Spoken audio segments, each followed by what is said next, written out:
Welcome, friends. This is Brevity Sports, coming at you from our caves where we talk major news in major sports. Here with my co-host, Big Z, and myself, Fredo Lay.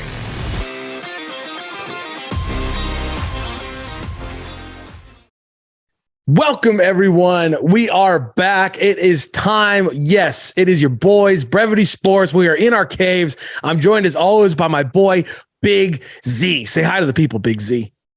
What's up, guys? How you doing? Hope you're enjoying this fun conversation between me and Fredo Lay every single week because we enjoy having it together. So can't wait to talk to you guys about some fun stuff tonight. That's right. That's right. And of course, man, it's just us tonight. It's nice. You know, we've had some guests on recently. In a couple weeks, we're going to have our mock draft. We're going to have a bunch of people on here. It's going to be awesome. We're going to be throwing names around. Yeah. But tonight, it's just your hosts. We love to be here. We're so glad you joined us. We got some fun stuff coming for you. The OGs. We got some NFL news. The NBA's lame, so we're skipping that. We got MLB news. And then, you know what? We're going to wrap it up with one of my favorites, okay? The Open, all right? There was a tennis Open called Wimbledon, right? There is 4 big tournaments. It was a wild, wild final today, okay? It was a wild championship. It's played on grass. We're talking about it at the end of our episode, so stay tuned for that. We've got a really fun episode coming for you. And if you don't know, look, I had a buddy text me today, okay? And this is not a guy who watches tennis. And he literally texted me, my boy Jeff, and he was like, dude, I don't know if I'm getting old or if I just if tennis is actually exciting. And I'm like, dude, this was a classic. This was like all time. Dudes were diving, rackets were being slammed on posts. Like, it was wild, bro. It was wild. I know you're you know what's wild? When you texted me at 7 a.m., bro, this tournament is wild. I'm like, what the? On a Sunday morning at 7 a.m., like, you're watching the Wimbledon Gentlemen's Final. And I was like, well, I guess I got to turn this thing on. Yeah, it was fun, dude. I was watching control with Oliver, and he thinks it's pickleball because he's watched me play pickleball. So he's like, pickle the whole time. And I was like, oh, this is great. This is fun. Yeah, it was nuts. I can't wait to talk about it for a little bit. It's gonna be fun. It's exciting. It's for sure exciting. But of course, it really is. We got to start out with the biggest news. We are filming this on a Sunday, so this just went down for us, even though it's probably going to come out Wednesday, Thursday-ish. Just be on the lookout for that. Listen, Hopkins, the boy, decided he does not want to win Super Bowls. He's like, look, I don't want to win. I'm not concerned with winning. I don't even necessarily need to win a playoff game. If I make the playoffs, that'd be cool. If you're a Titans fan, you're listening to this podcast, like, dude, you know what it is. If you're a Titans fan, look, I'm a Rams fan. Do I think the Rams are going to win the Super Bowl this year? Like, maybe. Like, yeah. But I'm just looking forward to watching the Rams play football. And I think the Titans fans are in the same boat, right? Like, they're just kind of looking like Cardinals fans. Cardinals fans know that they're not winning a Super Bowl this year, right? Like, there's certain teams that just need to be self-aware. And I feel like Hopkins just joined a team that, well, he's going to play football. At the very least, he's going to play football, Big Z. Well, I mean, if I'm a Cardinals fan, like, I'm not necessarily even looking forward to watching that football team this year. Like, if I'm a Cardinals fan, I'm wishing that this season was skipped over because it's going to be so bad. It's going to be terrible. But yeah, it was surprise to you and me today when the news went down that Hopkins signed a 2-year deal, not even a 1-year deal, a 2-year deal with the Tennessee Titans. I was reading a little bit about it, and he said one of the reasons why he chose the team was because of his familiarity with the coaching staff, and that Mike Vrabel is actually one of the biggest reasons why he signed. And we do not think the Titans are good, but we are proponents of Mike Vrabel. We think that he's a great coach, leader of men. Great coach. He gets the most out of his players. And it wouldn't surprise me if they're near 500 or if they're right in the playoff hunt. They may not make the playoffs, but if they're there with a couple weeks left, it wouldn't surprise me because that's how good of a coach that he is. But when you really look at it, like, this dude he's not going to win a championship. Like, regardless, they're not going to win a championship. It looks like he's just wants to play football. He's just not comfortable being in the limelight, but I'm sure he had so many teams looking to sign him. And it's just so surprising to me. I do think that this takes pressure off of Derrick Henry, though. I really think that it raises his value, at least when you're talking about fantasy football. I think it's going to lessen his touches, and it's going to help Ryan Tannehill out a lot. He's obviously going to be dominating the targets for them because they don't really have any other receivers on that team. So if you're looking at it from a fantasy football perspective, like you need to draft this guy because he's going to get probably 80% of the targets that Ryan Tannehill throws. But other than that, man, like I wish him the best of luck because it's going to be a hard 2 years because the Titans are right there with, are we rebuilding or are we just kind of trying to play this thing out? Like they still haven't really decided, and it's going to be tough in my opinion. See, to me, this is the Titans saying we're getting ready for next year. And I think that's why it was so important that they got Hopkins for a 2-year deal. And I think that's probably the messaging in the room. Look, we got our guy, Will Levis. He's not going to start this year, probably, maybe towards the end of the season when it's junk games. Why not? Give him some reps. Ryan Tannehill's on his way out. Let Will be the guy. Let him have some reps with the team. I could even see, like, look at this team, right? If they're right around 500, if they're not really in the hunt, they're not in the best division, okay? But like if they're not in the hunt, then I could see them going a little bit earlier. If they're still in the hunt, I think you got to keep Ryan. You got to keep the veteran. He does know how to win games. He has taken them to the playoffs, I believe, or at least gotten them close. So at the end of the day, I think this is about the next year, right? They've gotten some good picks. They got some good young guys. They just got a good young running back, right? They still have King Henry. Now they add Hopkins. Now they just need another good wide receiver to go across the field from him. Then all of a sudden, you're talking about a good young quarterback who's pretty mobile. I mean, let's not forget, we're big college football guys. We love us some college football. Right. And when you said at the beginning of the year, if you told me TCU is going to be competing for the national championship, I would have been like, no way. I'm sorry, Kentucky would be who they were. Like, I don't know. I never, when I think Kentucky, I think college basketball, right? So to me, it just feels like that this guy has something to offer. And so him doing what he did at Kentucky, I think the Titans know, look, we have a guy that can compete with, as long as we get him the pieces that we need. Right. So I don't know. It's going to be interesting. I think. And Hopkins is one of those guys, but it's like, hopefully he can stay healthy. Like that's another thing. Like he's missed 15 out of his played 15 in last 34 games, missed 19 of them with injury. Some of it I think is due to the fact that he was playing for the Cardinals and that they were just such a trash can of an organization. He probably just didn't want to play. But yeah, it's definitely going to be interesting. I'm definitely looking forward to it. At least he has a team now. Right. Like that was kind of like the big question mark with him and Cook. At least one of those guys, the dominoes has fallen. Maybe Cook, his training camp's starting to ramp up. Hopefully he finds a new home too. Right. 100%. And again, what he did with Kentucky, I don't want to undersell that. I don't know. I look at this team and I think they know that the Jacksonville Jaguars are going to win this division. I think everyone knows that the Jacksonville Jaguars, as of right now, they are going to win this division. When you look at, unless something that happens to T-Law, something goes horribly wrong, you see the way that team finished last year. Like, man, that team looked right. They played a good game. They lost to the Chiefs in the playoffs. That's a very hard place to win, but they've added a ton of weapons, and I think that's going to be something we get into later on when we talk about the tight end rankings. So I think the Titans, they're gearing up, not for this year necessarily. I think it's more about the following year. And again, they got their guy from Kentucky, right? Now they got their receiver. So I think they're just still building. And like you said, the only reason I'm even remotely being hopeful, because I think somebody listen to our podcast and be like, dude, you guys are super down on the Cowboys. Listen, I have so much respect for Vrabel.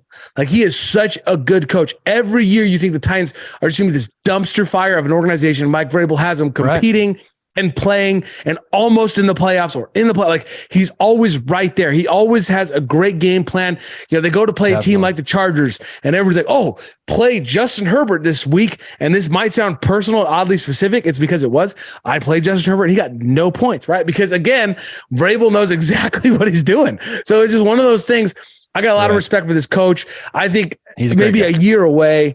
They're not going to win their division this year. I think they know that. And then when they see teams that are loading up around them, I think they know. I think they know they're about a year away, and that's what they're hoping. So I don't think they're in full rebuild mode. I think they're just trying to get the pieces to possibly with King Henry to get one while he's still remotely in his prime, hopefully. I mean, he's going to lose a step pretty quickly. That's just what happens with running backs. And that's why we're seeing what we're seeing from running backs, right? We see a guy like Saquon, and more recently than Saquon, we see a guy like Joe Mixon signing a deal saying, look, I want to win a Super Bowl. Talk to us about that, Big Z. What do you think about this Mixon deal? I think it's a very interesting deal. It's a team-friendly deal. He originally had $10 million guaranteed to him. He restructured his contract. Now he's only guaranteed $6 million this season, which is crazy. Joe Mixon is a stud. He's when you think of Cincinnati Bengals before Burrow was there, you thought of Joe Mixon, like that he was the guy. Like he was kind of like that staple for that team. And so now with him taking less money, that just shows that he's a team guy, because they have a lot of guys that they need to re-sign to extensions if they want to stay, top of the line NFL team. They have Joe Burrow that they need to extend. They have T. Higgins. They have Jamar Chase. They have all these guys that they need to give a lot of money to. So for him to have the willingness and the vision to say, hey, look, give me $4 million less this year and give that extra money that it frees up to all those other studs around me so that this team can stay relevant for the near future while I'm here. It just shows a lot of maturity for him. And I give a lot of kudos to him, because a lot of guys are not willing to do that. And we've seen that time and time again. And those are the guys who don't end up winning anything at the end of the day. 100%, man. Look, Mixon, he's a solid running back, but he knows he's past his prime, but he also looks around. He's like, dude, I don't want to leave this team. And he knows he does not have to be the main guy. Right. This is Joe Burrow's team. They are going to throw the ball a lot this year. I think when you look at a team like the Bengals, and it kind of came out in my wide receiver take, I think that Jamar Chase he's quickly approaching his prime. I think we have not seen the best from Jamar Chase. Like, I think we've seen Justin Jefferson. I don't think he eclipses last year. Like, I think that is Justin Jefferson. Like, that is him playing good ball. He's balling. He's a baller. He's great. I think Jamar Chase is still arriving, right? He's had some injury issues. He's been in and out. Last year, he missed a few games. Like, this is gonna, like, he's healthy. Burrow's healthy. The stars are aligning. He sees that. He's got Higgins with him. I mean, man, you look at this team. I think Mixon knows, look, this team is a real chance to win a Super Bowl. Okay. Yeah. And I just want to be here. I just want to be a part of it. Give me the ball. Let me carry it across the line. P. Ryan's gone. He knows he's going to be the guy. He knows it's his team. I know he's got that hearing, whatever, coming up next month, but it doesn't seem like it's, hopefully it goes in his favor or whatever. I don't know what's going on there. We'll let you know, though. Believe us. We'll let you know. Fantasy football purposes, we will let you know. We're all over it. We got you. We got you covered right here on Brevity Sports. I'll tell you who this does hurt, though, Big Z. Slightly, this hurts Saquon Barkley a little bit, right? There's another starting running back in the NFL, and he's saying, look, I will take less money to be a starter on this team. And all of a sudden, Saquon, who is holding out, and as of tomorrow or something like that, you were telling me, this guy might miss week 1. So July 17th is the deadline for them to extend contracts. After that, it's either he signs the franchise tag or he doesn't sign it and he holds out for however long he wants to hold out. To me, this hurts him, because this is just yet another example of a guy on a great team and a guy who's still very productive, a running back in Joe Mixon, who's willing to take a pay cut, willing to help the team out. And this lowers the bar for annual salary for running backs around the league. And if you're looking at it as the New York Giants organization, you're looking at that and telling Saquon, bro, we offered you $14 million guaranteed over a few years and you didn't take it. Yet Joe Mixon said, I'll take less money. $6 million is his base salary. And he's taking it to stay with the team to help them win. Like, Saquon's starting to look a little too selfish here. We talked about it. The Giants need Saquon Barkley. Daniel Jones needs Saquon Barkley. But this is it's again, case in point here that there's a bar, man, and you can't really go over that limit to pay these running backs. And the Giants are starting to look like they kind of have the upper hand in this situation. Yeah. Well, look at Le'Veon Bell. Everybody thought Le'Veon Bell, when he sat that year for the Steelers, everybody's like, oh, right on, Le'Veon Bell. Like, this is so good for you. And then his world ended. Like, he went to the Jets. They were terrible. Exactly. He journeymaned around. He never even remotely got back to what he was for the Steelers. Like, it really showed, like, running back, it's not this position that you can just sit out and then expect to plug right back in. That's just not how it works, right? We saw it a little bit with Watson last year, right? He missed a year. Like, the NFL is not this thing where you can just step out and then step right back in, like Cole Beasley. The Bills thought, like, we'll get Cole Beasley back. It's not going to be a big deal for our playoff run. He hasn't played all season. He's going to be fine. He didn't do well, right? Like, the NFL, it's so fast. It's so physical. It's just everybody's flying around. Like, that is the biggest difference moving. Like, we talk about it, even like we just talked about Will Levis, right? Was he great at Kentucky? Yes. Will he start this year for the Titans, even though they know they're not going to win their division? Probably not. Why? Because of the speed difference, right? Because of the difference in speed. Some of these quarterbacks will, like, you'll probably see, some of the other picks, like the, Stroud, whoever, maybe they're going to be on the field probably game one, because again, their position in which they were drafted. And you have to. There's nobody else with you. But once upon a time, even these number one draft picks, even these number one guys sat behind somebody for a year or two. And I still think there's a lot of benefit to that. I do understand some of these NFL teams that are really struggling.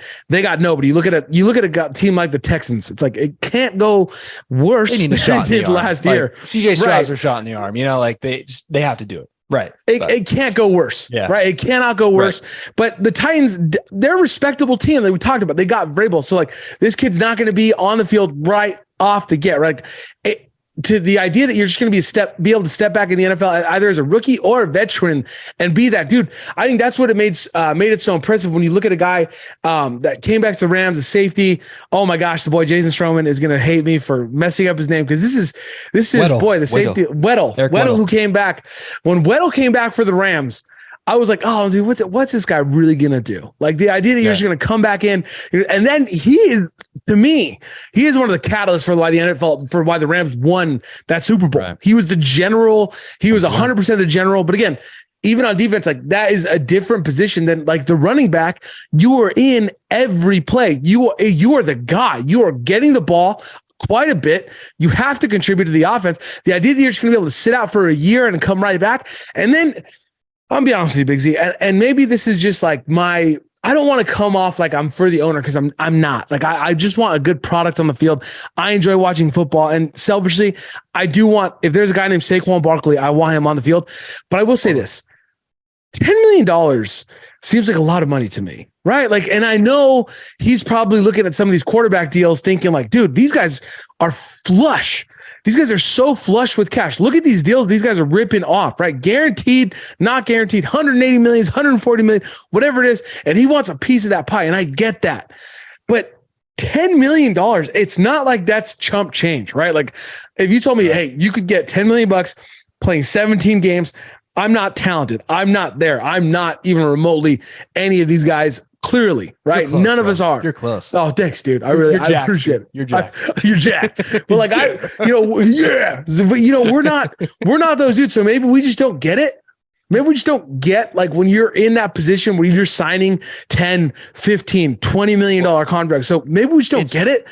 But oh man, it seems like a lot of money to me, man. Like, now it's becoming like a more me thing, more than a team thing.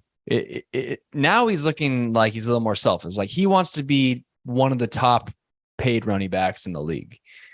And when you want to just set a record, just to set a record and say that I was top 2, like, all right, man, like, why are you even here? Like, why do you even want to don a New York Giants uniform? Are you here because you want to win for the Giants or for the organization? Or you want to have a record book. You want your name in the record book as in the 2023 season, you were the top paid running back in the league. Like, that's when I start asking questions. Like, how long do you actually want to be here? Is it really about winning for us? Or is it really just about them? You made a great point about sitting out a year. Like, you can't just get back into it.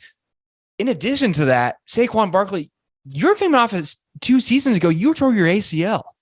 Do you really think that it's good for you not to play at full speed for 1 year and then coming back the next year and just thinking that your body's just going to be able to handle that? No, you can work out all you want, but when you get on the football field and those guys are fast and they're hitting you, you have to make cuts a certain way. Your body's not used to that. Do you really think you want to go in a year off and your body's cold? No, especially with your injury history. You don't want to do that. So that's what I'm saying. Like, take the deal. They gave you long-term security. They gave you money. You'd still be a top 3 highest paid running back in the league, and play football. Win for the city of New York. They need something to cheer for. 100%. And let's not pretend like he came back from, like, did he come back from it? Yes. Was he himself when he got back? No, he was not. It took him a while to get back. And then all of a sudden, when he did get back, they started winning games. And when Saquon got healthy, it was like, oh my God. The Giants are in the playoffs. Talent. The Giants are winning playoff games. But it still took him a while to get back. And yes, a lot of that was physical, recovering from the injury. But honestly, I stand by the comments here that I just made. Some of it is you have to get used to the pace of the game. You could sit and run up all the hills you want, lift all the weights you want, have all these guys practice with you. It is not the same as having these linebackers run headlong at you, cutting through holes, having your offensive line versus their defensive line versus the big dogs on defense, the big dogs on offense. Like, there's no way to replicate that on a practice field away from your team. To me, there's just not. And so the idea that you're going to be able to keep the sharpness, right? Like you said, sitting out, it doesn't work. Ask the NBA. Sitting out and missing games does not help you in the long run. You're still probably going to you're probably going to risk injury even more so by sitting out these games. If you get hurt again, what happens to your value then? Like, there's no way you're going to get a long-term deal, a high annual salary. In the NFL, I don't know if you've seen or if you've heard, the NFL is not nearly as player-friendly as the NBA. They're not just willing to give you these crazy $45 million a year contracts and let you sit out half the season. The NFL is going to make you earn your money. Okay? So him thinking the way he's thinking is just, it's crazy to me. I think he should have taken the deal the Giants gave him. And so we'll see. We'll see tomorrow. We'll let you guys know next week what happens to him if he's going to start holding out, because I think the longer he holds out, if it comes to that, it's just going to hurt his value going forward. Right. 100%. Yeah. And I apologize, man, because we want to see him. We want to see him. I will say, I want to apologize real quick just to Will Levi's. Like, if he wasn't embarrassed enough at the draft, like me getting his team wrong, like, I'm sorry, dude. Like, I feel like that was just like a Nuggets. That was like the Nuggets all over again when I called them the Jazz. Like, I just feel like Nuggets fans still hate me.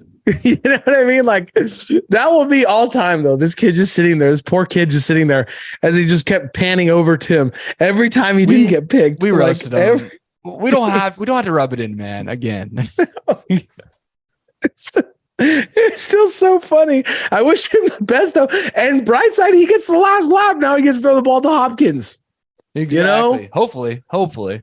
We'll see. That's pretty sick. You know, at some point you think he's going to be the guy. In practice. Yeah.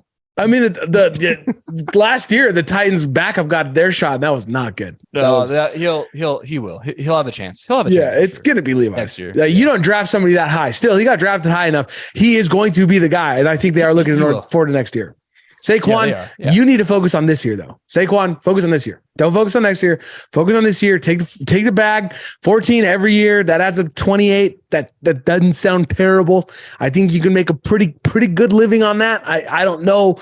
But again, like you said, Big Z, it's just when you look at running backs, right? Every year, running backs in fantasy football have the largest impact on fantasy football every year. Year in, year out, a running back is predominantly, outside of exceptional seasons like a Justin Jefferson, right? A running back is predominantly that is your peak performer, simply because of the amount they touch the ball, right? If a receiver catches the ball 10 times, 11 times, 12, it's like, yes, look at this guy. He's getting over 10 targets per game. This is amazing. A starting running back, you're getting minimum that in carries. You know what I mean? So just by the sheer principle that you are touching the ball as much as you are, that ceiling is a little bit higher. Having said that, because you are touching the ball so much, the injury factor is there. And that's what gives people pause. You know what I mean? Like, that's what's making like this fantasy football draft. Look at the draft. If it was purely by points, more running backs would be going off the board quicker. right?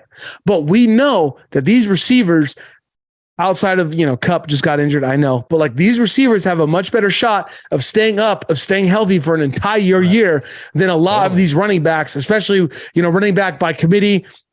It's just the new thing in the NFL. I'll tell you what's not the new thing in the NFL. One of the hardest positions, right, to gamble on. Let's be honest. If you're listening to this podcast, you play fantasy football, this position, it's a gamble, right? There's like two sure things. There's Travis Kelce. And even we thought before last year, Mark Andrews, Mark Andrews was a sure thing. So honestly, there's like one thing. There's one tight end. And big drop off. It's Kelce, everyone else. Andrews. Yeah. But if you play in leagues, there's so many leagues that we're obviously talking about tight ends, right? We're going to break down the footballers just like we have in the last few episodes for you. We're going to talk about their top 10. Again, these are subject to change, and we love the footballers. These guys are amazing. They just come with so much knowledge and information and stats. Right. Listen. The tight end position, so many leagues out there have like bonuses for tight ends, especially if you play them in a flex. Like there's so many bonuses out there. If you don't know, ask your commissioner, like, because he might be using that. You don't even know it's there, right? You might be looking at your commissioner like, why do you have two tight ends? Because there's probably a bonus of some sort. But the way these tight ends are, it really is like Kelce and then everybody else. And at some point, Big Z, you and I have talked about it. It's like, dude, at some point, is there going to be a fall off? I don't know. Do you keep risking it? Do you take this guy where he is? But here's how it shakes out. According to the footballers, the tight ends right now, top 10. Kelce, you got Andrews, you got Hawkinson, you got Pitts, you got Goddard, you got Kittle, you got Freiermuth, you got Waller, Njoku, and Ingram, right? So that is your top 10 as of right now in order. Big Z, what do you think about that list? I mean, like we said, Kelce, it's just an easy take. Like if he's there, maybe even round one, just depending on who's left. Like if you're late round one, depending on who's left, right? I would go get Travis Kelce. Like he's a sure thing. He's averaged 9 touchdowns his last 5 seasons. Like we don't even have wide receivers or running backs get 9 touchdowns in a season that are really good studs. Like we talked about Ramondre Stevenson last year. Last season, he had only 6 touchdowns. Right. And he was still a top running back. He averages 1,250 receiving yards the last 5 seasons. So he's easily the number one. Like this guy is a tight end wide receiver god, in my opinion. He's just so good. He stays healthy. He just knows how to find the open field, and him and Mahomes just have a really good telepathy with each other. They just have a really good feeling with each other on the field. Then we have the big drop off, goes down to Mark Andrews. I do think that he is obviously the number 2. It really, in my opinion, it's dependent on Lamar Jackson. How well is he going to throw it? Adding OBJ to the team, it could hurt him, but it could also help him. It depends. If OBJ starts taking a lot of the targets away from him, I think that Andrews drops just because he's just not going to have as many opportunities.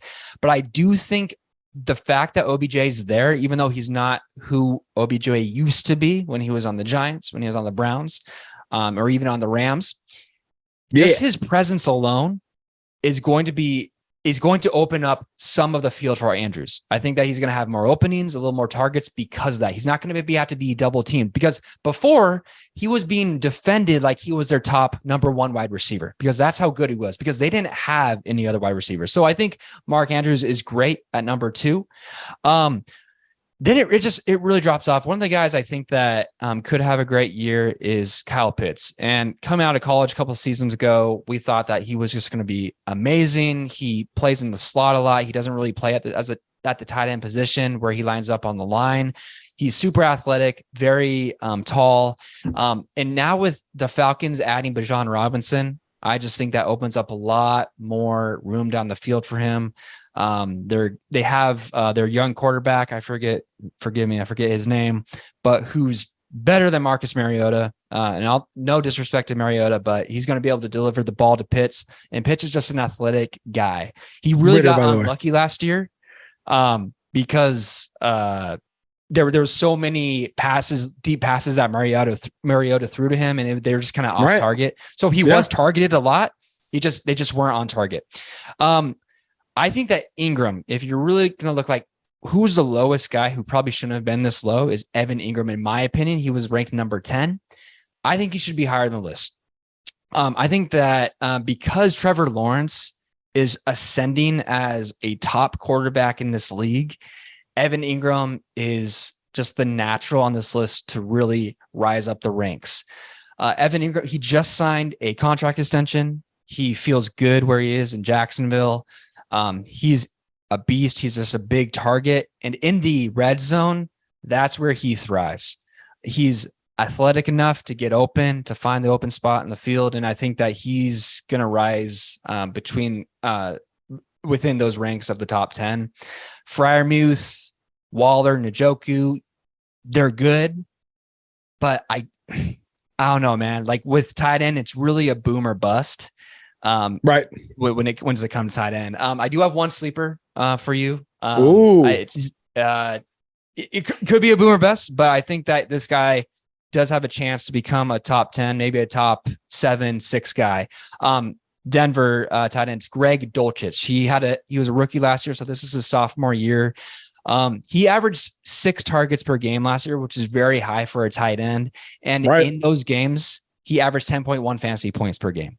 So with Sean Payton coming in and really just revising that offense, really injecting life into that, and Russell Wilson reportedly taking a more, I guess, mature stance when it comes on, who he is as a quarterback, who he should be as a leader in the locker room.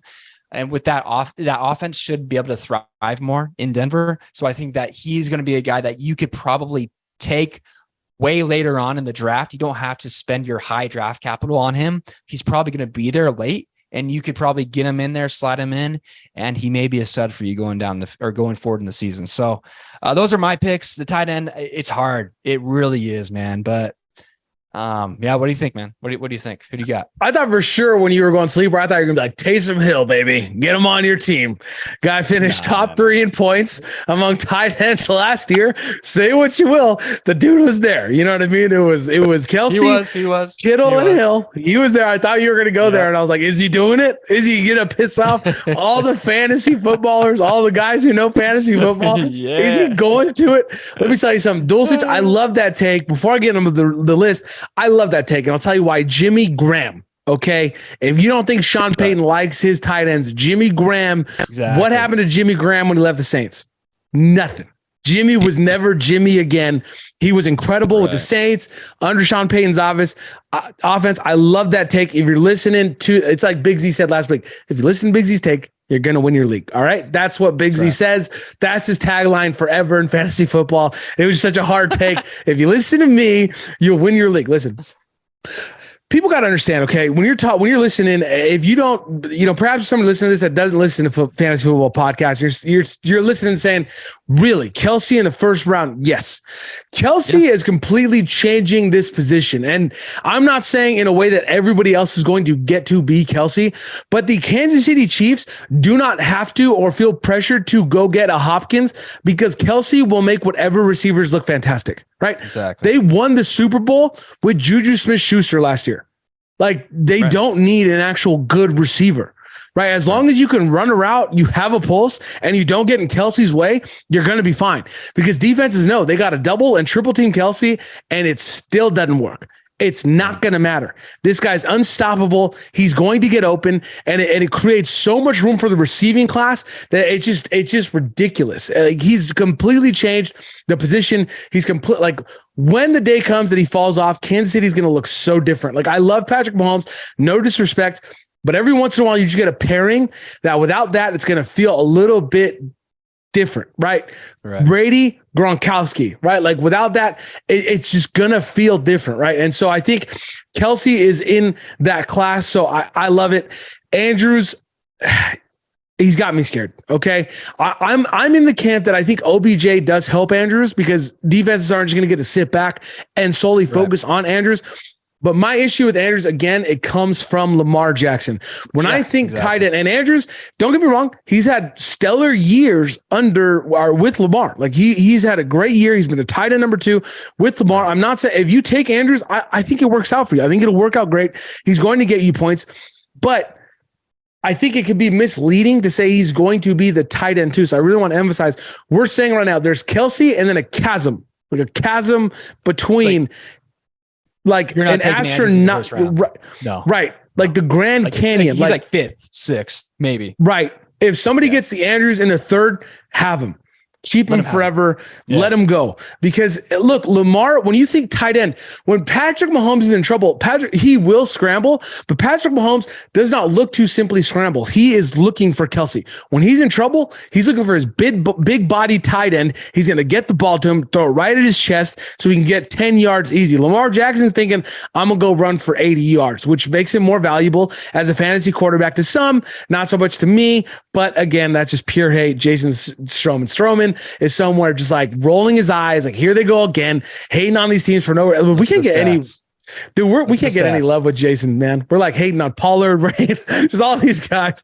But anyways, look, Hawkinson, to me, do not take him high. Okay. Look, Hawkinson was a great tight end. He did great when he got over to the Vikings. Having said that, Justin Jefferson is the dude. Okay, so Justin Jefferson is going to be the crux of their receiving targets. And if he's not, he's going to be pissed. And that is something the Vikings cannot allow to happen. When you pay this dude, when you look at this dude, they know they need to do whatever they need to do to keep him happy. He is the weapon. He is their guy. Everybody else is just an afterthought. I get it. Without Cooks, it looks a little bit different for him. I'm not as high on Hutchinson as others. Hawkinson as others. I'm gonna be honest with you.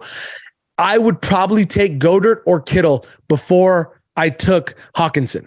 Just because, again, I don't feel like the Vikings got better. I could totally eat my words on this. That's just me. I like Kittle. I think Kittle's going to have a great year. When you look at a guy like CMC that's there now, Kittle is finally healthy. Last year, let's not forget, he was coming back from injury still.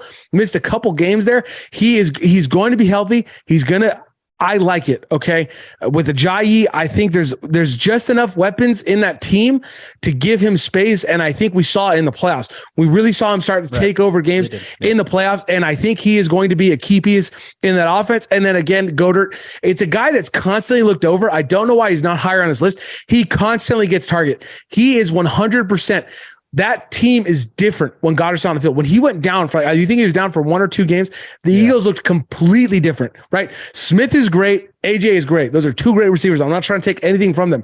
All I'm saying is he gives that team a safety valve. They know if they just get the ball to Goddard, he's going to be open. He's going to run the proper route. He's going to get his body in front of the ball. I'm thinking hard about Kittle and Goddard.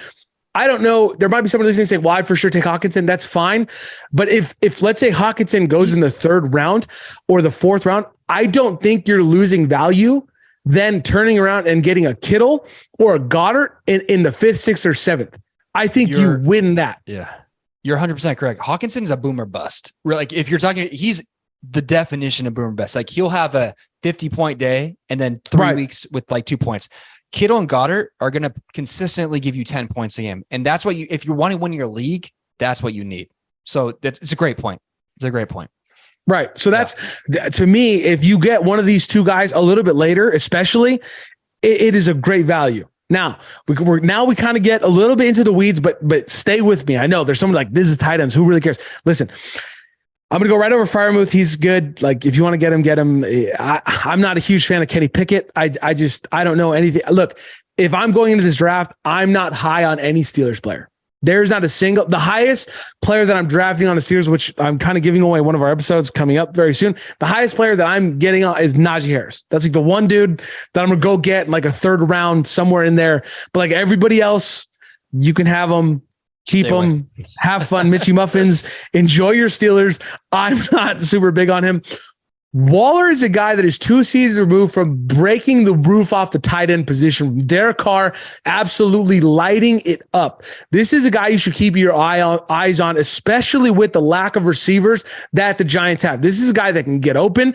This is a guy that can run like a wide receiver, but he's bigger, stronger. He's faster than a lot of guys, a lot of teams in their scheming. This is what makes tight ends so valuable. In the scheme, right? Unless you're playing Fred Warner from the Niners, then just forget everything that I'm saying. Unless it's Kelsey. Oftentimes, the linebacker is the one who draws the assignment, the unlucky assignment of covering a tight end in many defenses. And so, a guy like Waller, there is not that many. Again, Fred Warner. Don't even come at me, Niners fans. I'm taking him out of this group. Okay. Don't come at me, Niners fans. Listen, outside of Fred Warner, no linebacker is going to cover Waller. Nobody's going to do it. So that is what I'm telling you. If you get Waller in a late round, like we're talking a way later round, right, that is a steal. This is a name that you should be looking out for. You should feel great. If all of a sudden you're in the 4th, 5th, 6th round and you're realizing, oh man, I had to go get Kupp. I had to go get Wilson. I have no running backs. Start grabbing your running backs and your quarterbacks, and then trust that you can get a guy like Waller who can be a league winner in the later rounds. That's how much I think about this guy. I really do think he's got a chance to be a great year. And then Njoku, I know a lot of people are not fans of his quarterback and what his quarterback has done in his personal life. That is not what I'm here to discuss. What I am here to discuss is that Watson has had a full year to prepare for this NFL season, something he has not had. And the last time he had a full year to prepare for a season, again, this goes back to the argument with Saquon Barkley. It's not good to sit out a year and then come back. This guy got to play the last half of the year. And if you expected him to come back and be a dog, because there's a lot of people who put him on their bench, on their team, I was not one of them in any of my leagues. I did not believe in him. I do not think it is good to leave and then come back and expect to be the same. He's had some time to warm up. He got to see the pace. He got to see the speed. Now he gets a full training camp. I expect him to be better. He was top 5 in quarterbacks in fantasy production the last time he had a full season. Granted, that was a couple years ago, but I like Njoku. I like his athleticism. The biggest thing you have to watch out for this guy is injury. He's very injury prone, so just keep your eye on that. But this is a guy that can be good, especially again in the later rounds. Big Z, Ingram. I'm going to tell you why I did not have a problem with him at 10. This is like, I saw your point and I agree with you. He could be higher. And if you get him higher, but this is why I would not reach for an Ingram. And this is why I like him at 10th. Honestly, it's going to be how well constructed the Jaguars are. We're talking Christian Kirk, a guy coming off a massive year, is now their wide receiver number 2.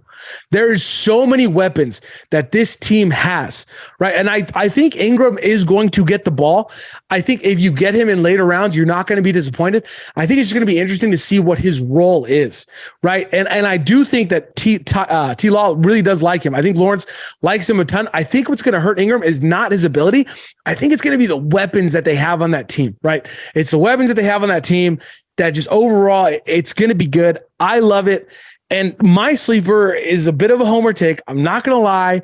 Listen, this is a guy, again, if you're in I've seen this guy not go drafted. Okay. Bigsy's already rolling his eyes. Oh my God. If you're in like the 15th, 14th round and you don't have a tight end, go get Higbee. He'll give you 5 points a game, maybe 7 points a game. He's at least going to get you some points, especially when my boy Cooper Kupp being back. That's going to help him out. He definitely doesn't belong in the top 10, anywhere near the top 10, but I got to say his name, and that's all I care about, right? Just stash him on your bench. He's worth it. He is a safety valve. He does not belong in the top 10 at all. But I actually will say I did like this list.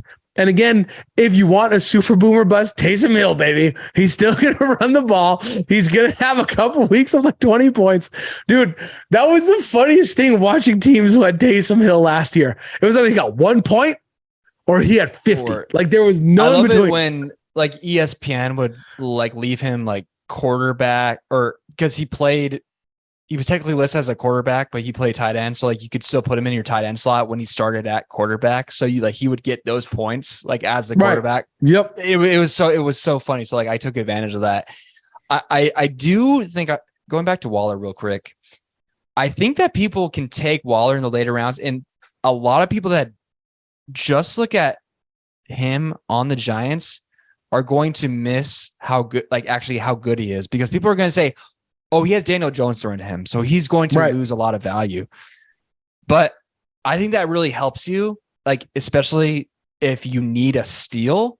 Like, he's going to drop like 2 or 3 rounds just because of that simple fact that Daniel Jones is now his quarterback. Because people will still think, and it's probably true, that Carr is a better quarterback than Daniel Jones, but that doesn't mean that he's going to have a bad season by any stretch. So if you're looking at anyone in that list and you want to steal later on in the draft, I think Waller is going to drop just because of that. So just keep an eye out on that, because people do not like Daniel Jones. People still don't think that he's that good, even though he actually is decent and he's efficient. Right. But Just keep an eye on that. He's going to drop because of that, and you can get a steal. So, and he's a big target. He's a nice big target that Daniel Jones can hit. Daniel Jones like to throw the ball on the move. He's a dual threat quarterback. So I really do think he has a real good chance to be good. That was our tight end breakdown. We loved your list. Again, shout out to the footballers. If you're not listening, they have a great podcast. They cover a lot of really, really awesome things, and we'll do our best. We'll keep listening to them, and we'll shorten it down because a lot of times people just don't have time to listen to 3 podcasts in a week, and that's how many of these guys are putting out. I will listen to all 3 because I'm a freak like that. I'm out there listening to all 3 podcasts, and I'll bring it back to you guys and let you know. We'll give you the summary or something. We'll figure it out. But we'll always be talking about fantasy football, moving right along for my boy Higbee. Boom, got to say his name again. MLB. Listen,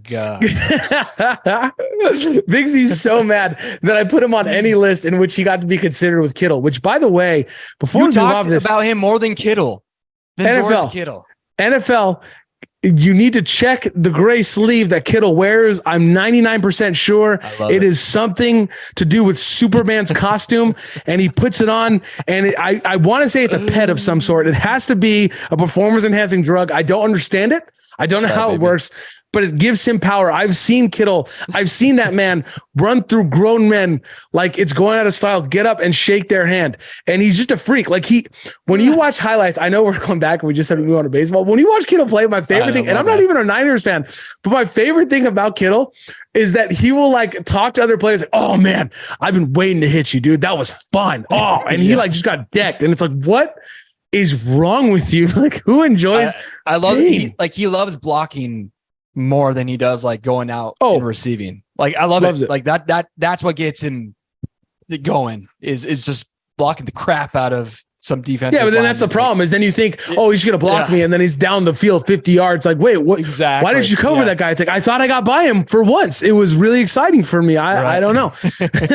So moving right along to the MLB and the dumpster fire that is the Angels, they are considering becoming even more dumpster fire-y, and they are talking about trading Ohtani. The largest contenders right now, according to ESPN, some sources, leading the pack right now is the Yankees, followed by the Dodgers. And for some reason, I genuinely don't know why at this point, I really think the next team should be sellers. The Mets are in on him. I don't understand why.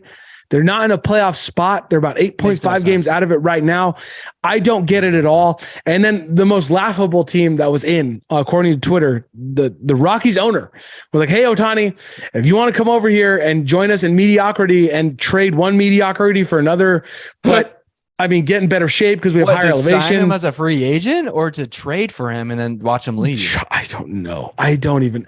And what pieces would you trade? Like, who do you have if you're the Rockies? Exactly. Like, you got Chris Bryant and then other dudes. You have a pretty good third baseman, but Kyle Freeland, I guess. You signed a closer so the Dodgers couldn't have him, and now he's not doing great. Like, it was just kind of funny. But Big Z, what do you think? Yankees, Dodgers, what do you think? Out of those teams, if I'm the Dodgers, and if you guys see I'm wearing a Dodger shirt, as a Dodger fan and as a Dodger, as Andrew Freeman, I do not go out and trade Ohtani because the Dodgers are by far the favorites to sign him in free agency. Like, I go buy other things that you need. Like, you need starting pitching right now. You need bullpen help right now. Like, you need another right-handed bat. You don't need to spend your farm on Ohtani, especially for the fact that he's most likely going to sign with the Dodgers in the offseason. So don't give up your farm. Like, you'd rather sign him and still have your farm or use those other pieces to get multiple players back for your playoff and World Series run. So the Dodgers, to me, no, thank you. They don't need him. The Yankees is interesting. I think if he does go to the Yankees, he's going to see what actual stardom is because he's going to be in New York. The Yankees are a good team, yet they are in last place, but they all are only 2 games out of the wild card spot. They have a good team. Last played at 50 and 42. Like, I know it's crazy. The AL East is nuts.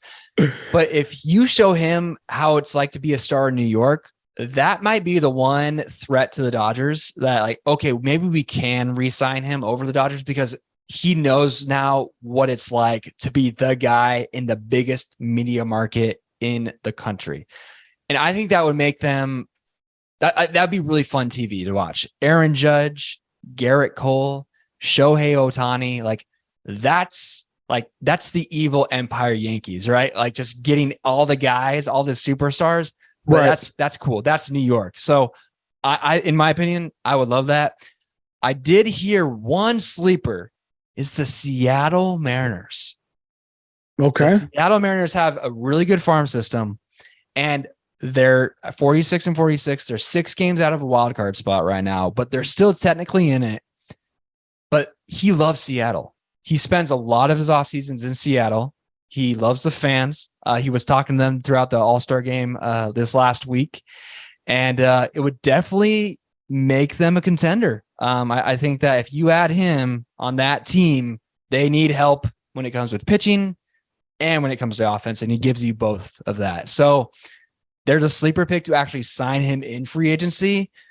I say you start it now. You give up everything you can to go get him because you haven't had a star there since Ken Griffey Jr. You give up everything now to go get him now and say, hey, look, enjoy these 2 months. This is how much love you're going to get here because you have a huge Japanese population there already.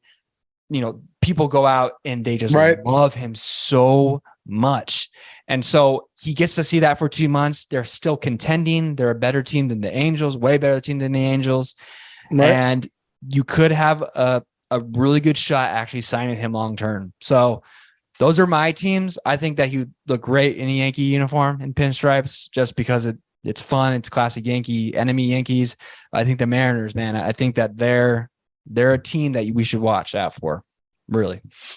It's really sad if you're an Angels fan, knowing that the Mariners are a better team than you and they're 500 right now. Like that's the state of the Angels. And they've been sub 500. You sent me a really funny meme about them being sub 500 for like the last umpteen years with Ohtani and Trout. And it's just really sad for Angels fans. Listen, I get it. I see why that would be a good fit, why he likes their fans. But Ohtani, if I can, the Dodgers and the Yankees just make more sense. And it makes more sense for the same reason that you're getting sick of the Angels. You're not going to win in the Mariners. You're not going to win, right? Like the Mariners are a good team. I don't want to hate on them. They're one of the great organizations in baseball. I really do have a lot of respect for the Mariners, but you're not going to win a World Series with them. And so if you want to win, if you want to compete year in and year out, the Dodgers and the Yankees, especially like you said, the Yankees. As a Dodger fan, I want to say the Dodgers would be the best fit, but a little bit, I get it with the Yankees. When you look at the piece that they need, Ohtani is a really good fit for them. He is a really good fit for them, and I think in the long run, he really does help them out. And like you said, I get it. I get the Mariners being in on him. His hero played there. Like it's a good story. As a trade deadline acquisition. Okay. Yeah. Long term, having there for a half season, right? Long term, right? But like right now, just for like the last 2 months, I think they could really benefit. Like they have a shot. Like if they make the playoffs, you have Shohei Ohtani on your team, you could go on a run and make the World Series. As the Yankees traded for him now, I think you have a great shot as well. Long term, that's a different story. We can talk about that like later because like that, I think that opens up a lot more possibilities. But yeah, long term. If he makes the offseason, I think he's a Dodger. I think he's a Dodger. Yeah, if he makes the offseason an Angel, I think he becomes a Dodger. He's seen the love that he got in Dodger Stadium, standing ovations, like the whole 9 yards. We love him here. But again, I think the Mariners, that would be good for half a season. I totally get where you're coming from on that angle. Right. And the Yankees, I still think that's a great fit, especially if you're a Yankee fan. I mean, you're right there. You're having a great season, 50 and 42. Don't let last place fool you. That team is 2 games outside of the wild card. If you're a Rockies fan, keep dreaming. That just come on, son. Yeah, that's just stupid. What the heck? That's just laughable. It's just laughable. Last thing we'll say about baseball. Listen, we are in July, okay, and so right now, if your team is 500 or sub 500, we're not in May anymore. Right. Like when we talk about April and we talk about May and even June a little bit, it's like, all right, like these 3 months, like, it's not that big of a deal. July, you kind of got to start paying attention to the seeding because you're thinking right now, if you're 8 to 10 games back, if you're 8 games, 10 games back, yes. Are you still in the hunt on some level? 100%. Having said that, something has to go wrong for a team in front of you Like you need to really get hot, and that team needs to start playing about 500, maybe a little bit above 500 baseball for you to make a run. Or, a couple years ago, we have seen teams come back from 13, 10 games with a month left or whatever it is because they just get hot at the right time. They just can't lose.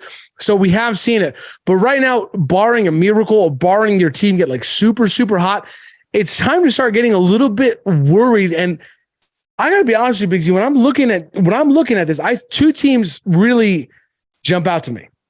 You got the Padres, who are 8 games back of a wild card, and you got the Mets, 8.5. And these two teams, These are two of the top payrolls in all of baseball. Right. And they are this far out in July. Now, they can still make a run. I will say this, if you're still 8 games out and it's August, oh boy, you got 2 months to make it back. You really want to be at least maintain single digits heading into August. But if you're double digits, if something goes terribly wrong and you become double digits, the Dodgers are playing good baseball, the Giants are playing good baseball, the Braves are not slowing down. So when you're looking at the teams that are in divisions with these teams, and then you're talking about some of the hot teams in the NL. The Reds are playing good ball. The Brewers are playing good ball. When you're talking about some of these other teams, it looks like a really muddy road. The Diamondbacks are still having a great season, Big Z. Like some of these teams, is it time to start like getting a little bit nervous, start paying attention? I think after the trade deadline, you have to look at it. Like if you're 5 games or lower, like I think you have a shot. But with this expanded playoffs, like you said, like, yeah, you have to go on a run, but you have to hope a team in front of you like drops off. But with the expanded playoffs, you have to hope like 3 or 4 teams in front of you just, crap the bag. Like if you're talking about the Padres and the Mets, in front of them, you have the Reds, you have the Phillies, the Diamondbacks, the Marlins, the Giants. Like you have all these teams in front of you that you have to surpass, all while you win 80% of your games.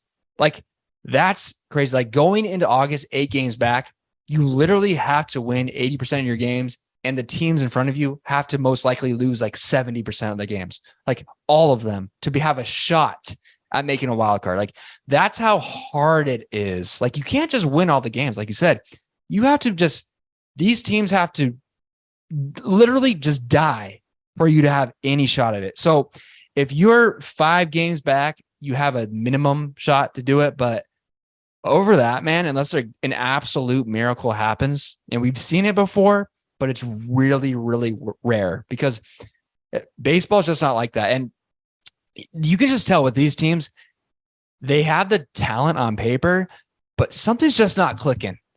And it seems like it's a chemistry issue with both teams because both of these guys, they just bought their players. They stacked them. They spent all the money that they could, and they just put a team together.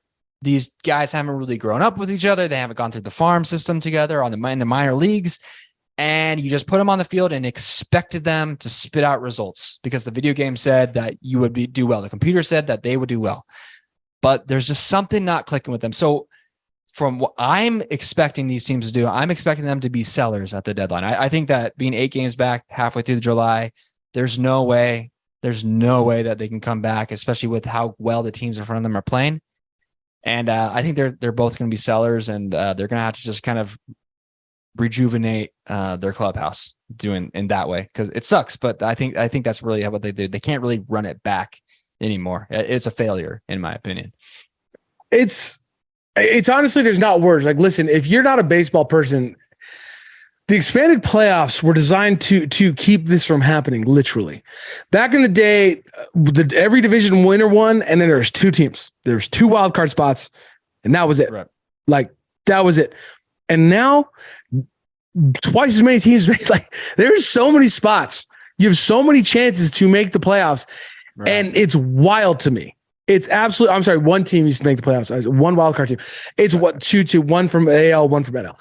But it's wild to me how many spots there are now, and they're still not close. Like you're talking about, again, like you just said, Big Z, Frisco, Miami, Arizona, Phillies, Cincinnati, and these are teams that are already in. It's wild to me. If I'm a fan and I'm seeing the money that is being poured into these clubs, oh man, especially you look at a team, these 2 teams that just jump out to me. before the season started, you heard Scherzer, right? Look at the boy Scherzer. And now, oh my God, they brought in Justin Verlander. Oh, this team's going to be unstoppable. And it's just not panning out. The Padres, right? Juan Soto, Tatis, Machado, they got all these pieces. Look at all these weapons, all these guys. Bogarts. And it's still Bogarts. It's not panning out. Listen, it's you got to build a cohesive unit, a cohesive team. And it's one thing to look at the lineup. It's what I talked about when we're talking about, again, a team like the Dodgers. And yeah, I am a Dodger fan, but I'm bringing them up in this moment, not as a Dodger fan, but mostly because we know what it is to have that super team. And it almost feels like at nights, there's nights where you just expect, oh, he's going to do it. I don't have to worry about it. There's no pressure. Whereas that's not the case anymore with the Dodgers, right? You're looking at some of these younger guys, and granted, most guys on the team are now finally hitting over 200. But there was a season there where Outman, which could not hit the broadside of a barn door. Thank God he's come out of that. Muncy was like hitting 101, like 90. Like it was not great. And these guys needed to figure it out. So the top guys knew we got to get it done. And Will Smith, Betts, JD, and Freeman were getting it done. These dudes were getting hits. And now there are pieces coming through. And you look at teams that have figured out, that have won. Look at the team like the Braves. The Braves are not this assembled team of superstars when they went off on their World Series run, but they had some really good talent and they were deep and every player was bought in. Every player was committed to filling their role. And that's kind of what you run into when you have a team, these teams of just complete superstars. So yeah, if I'm a Mets fan and I'm a Padres fan, I'm a little nervous. I'm not pushing the panic button yet. I am interested to see what they do at the trade deadline. If they trade Juan Soto, I don't think that that's necessarily them becoming a seller. I think they could probably still get some good value for Juan Soto. I don't know how many teams in baseball that are smart are looking to take on that $300 million contract, because Big Z, is you and I, we're on record. Like when he was getting traded, we did not think he was a $300 million guy. We just didn't. No, he's a one-tool player at the plate. And if he's not hitting the ball well, you're looking at this guy like, wow, why are we paying you this much money? Corey Seager, $300 million man. Dude's hitting 345. He's got Texas in first place. He's dogging out. His defense has gotten better. That's a dude you can look at and say, that guy might be worth $300 million. You know, those are the kinds of pieces you can look at. Juan Soto, his defense, he's dropping fly balls in the outfield. It doesn't look good. Manny Machado, this is Manny Machado's team. I said that, and I don't like Manny Machado. I don't think you needed to add Juan Soto because you already had your guy. You had Machado. You had some other pieces, Kim. You had some other pieces that were good around him. Bogarts, I did like that addition. I just didn't think you needed a guy like Juan Soto to come in and muddy up the waters, but they did, and now they are where they are, and it doesn't matter. Look, you got to get it close. And I do want, don't get me wrong, as much as I may not like them as a Dodger fan, it is good. I'm an MLB fan first and foremost, and it is good. In the same way that I want Ohtani and Trout in the playoffs, I want Soto and Machado and those boys in the playoffs. It's good for baseballs. I want Scherzer and Verlander in the playoffs. It's good for baseball. So I take no joy in these teams not doing well. I'd love for them to figure it out. I'd love for them to make a run, but it just doesn't seem like it's in the cards. I'll tell you who did make a run. The boy Alcaraz. If you did not wake up this morning to watch Wimbledon, you missed out. I did not watch this whole tournament. I don't watch an entire tournament for tennis. I watch all sports. Yes, I'm a freak when it comes to sports, but I had to watch the final for Wimbledon. It's classic. And there was a dude not named Federer there. So that was cool. Listen, Alcaraz took it to the Joker. They went all 5 sets. It was wild. They went back and forth. Each dude won a set like 6-1. Joker battles back after losing 2, wins a set 6-3, loses the last set. Alcaraz finally dethrones the Joker. And it was the first time in some ridiculous, like 18, whatever it was, years, that somebody not named Federer, Joker, Nadal, or Murray wasn't one of the big 4 winning Wimbledon. It's crazy. It's absolutely crazy. And this kid's only 20. So maybe it's a passing in the new guard of a Big Z. Yeah. I know you woke up to watch it with you. What'd you think, man? Yeah, man, it was fun. It was surprising. I mean, I don't know tennis like as much. So like I wasn't aware of the rankings, and Alcaraz is actually ranked number 1. So for him to actually win the whole thing and, say that's where what I deserve. Like that's my ranking. I'm number 1. Like you put a staple in it. That was pretty cool. The guys were just making like just some crazy shots, like cross their body. The guys running after it, like full sprint to one end or one side of the court to the other. The spin that they have on their shots is insane. The fact that they can return a serve that's coming at you at 120 miles an hour is fascinating. Like, people don't realize that about tennis. It's so hard. Like, you try returning a serve that quickly. Go play pickleball. Stay on your feet. Go play pickleball. Exactly. Well, what I texted you this morning with the most fascinating thing to me out of all that is their challenge system. Yeah, I don't care how athletic they are.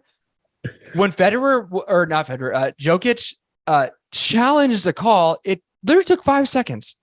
That was it. They looked at it. Okay, it's good challenge or it's a failed challenge. Everybody sees it too. Everybody sees it.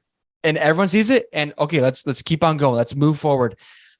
That's what the NBA, NFL, that's what they all need. Just a quick, here we go, boom, done. Like, that's the technology that these sports should invest in, because that was amazing. Because if you had a challenge like the NBA in that tennis match, it would have killed the vibe.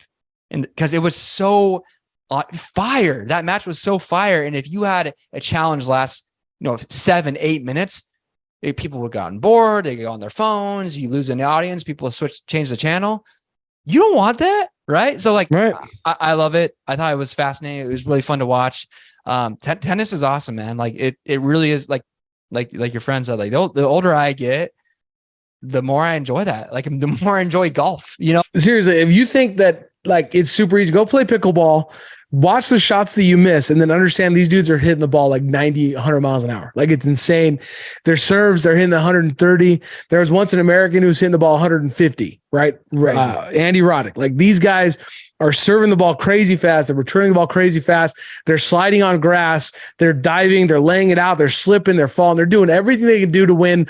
And this was this kid Alcaraz taking it from Djokovic. To paint the full picture, you got to understand.